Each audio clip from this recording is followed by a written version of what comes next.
यांना आहे ना शनिवार आहे म्हणून मी ही शाबू खिचडी बनवणार आहे. तर त्यासाठी ना मी सगळ्यात आधी हा शाबू आहे ना 4-5 घंटे भिजत घातला होता आणि अगदी छान भिजलाय. आणि जास्त पाणी नाही ठेवलं की असा कोरडा कोरडा होतो, कारण मग तो चिकट होत नाही.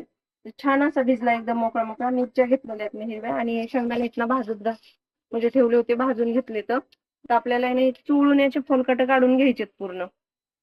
तर हे पहा मी थोडेसे आहे ना हे शाबूच्या पापड्या येतात आणि गावाकडून आणलेले असल्यामुळे ना त्याचे तुकडे झालेले आहेत. तर ते आपण तळून घेऊया. आणि थोडीशी वेफर्स घेतलेले आहेत, तर घरीच बनवलेले आहेत. आणि शाबूच्या पापड्या आहेत ना अगदी छान अशा खिलत्या डबल केलेला.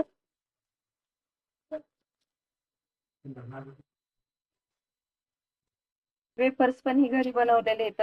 ते कच्च्या वेफर्स पेक्षा तर कितीतरी पटीने छान असते ते, कारण मीठ वगैरे आपण आणि कधी म्हणजे तिखट जरी लावायचं म्हटलं ना तरी लावता येतं जेव्हा आपण वाफलून घेतो वेफर्स तेव्हा. हे असे थोडेसे वेफर्स आणि थोड्याशा पापड्या आपण हे पहा आपण बटाटे आहेत ना मी 2 घेतलेले आहेत आणि कट करून घ्यायचे. तर मी साल काढली कारण बटाटे आहेत ना जरा निब्बर होते असे नाही का. मग त्याच्यामुळे मी साल वगैरे काढून घेतली आणि खिचडीला पण साल काढलेली छान बटाट्याची.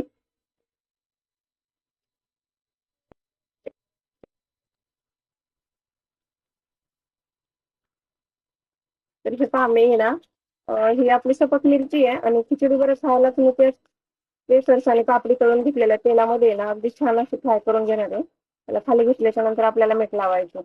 पहा बटाटा आहे ना आपण आता तेलात टाकून घेऊया. हे मी मिरच्या पण थोड्याशा फ्राय करून घेतल्या. तर हे शेंगदाणे पहा आपण अगदी छान असे भाजून घेतले होते लालसर.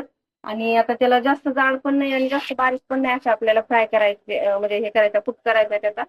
बटाटे तेलातच असे 1-2 मिनिटं फ्राय करून घ्यायचं एकदम सॉफ्ट होतं. आणि त्यातच खिचडी आपल्याला परतवून घ्यायची. कुणी कुणी उकडून घेतं पण मी उकडून घेत नाही, असा छान लागतो बटाटा उकडल्यापेक्षा. तर हे शेंगदाणे आहेत ना आपण अगदी मस्त भाजून आणि त्याचे फोलकट काढून घेतलेले आहेत. आता आपण बारीक करून घेऊ. जास्त बारीक पण नाही करायचे, मी तुम्हाला दाखवते. तर हे पहा छान असं बटाटा आहे ना आपलं फ्राय झालेलं आहे पहा. आणि इकडे मिरची तळलेली, इकडे वेफर्स तळून घेतलेत. मी मिरची बारीक करून घेतली आणि हा शेंगदाण्याचा कूट केलाय खास कर, तर मी तुम्हाला दाखवते. कारण अगदी छान असे शेंगदाणे भाजले ना तरच खिचडी टेस्टी होती. कच्चे शेंगदाणे टाकून मी तर कधीच बनवत नाही. आणि इकडे मी चहा ठेवला माझ्यासाठी, कारण मला चहा खूप आवडतो. आणि ही माझी दुसरी वेळ आहे चहा प्यायची. साई पण पडली आता असू दे. प्रचंड असा पाऊस पडतोय बाहेर आणि चहा प्यायचं माझं मन झालं. मी परत एकदा चहा ठेवलाय. आपण चहा बनला की करून घेऊया. तर मी आहे ना ही हिरवी मिरची बारीक करून घेतली होती ती पण टाकून घेतली आणि हे शेंगदाणे पण बारीक केलेले आणि आम्ही छान असं मिक्स केलं. इकडे बटाटा फ्राय झालेला आहे, आपल्याला खिचडी त्यात बनवून घ्यायची. तर हे पहा बटाटा फ्राय झालेले आहे ना आता त्याच्यात आहे ना हा शाबू, शेंगदाणे आणि हिरवी मिरची.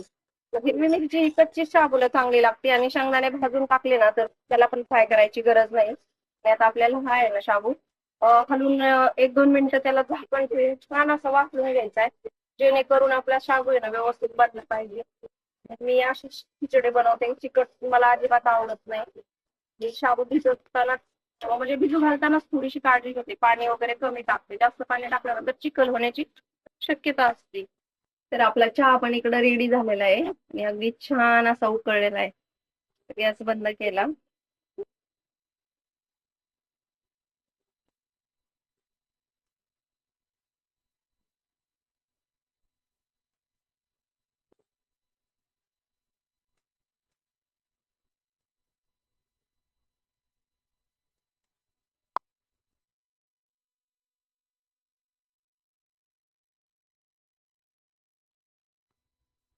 तर ही पहा आपली खिचडी ना रेडी झालेली खाण्यासाठी.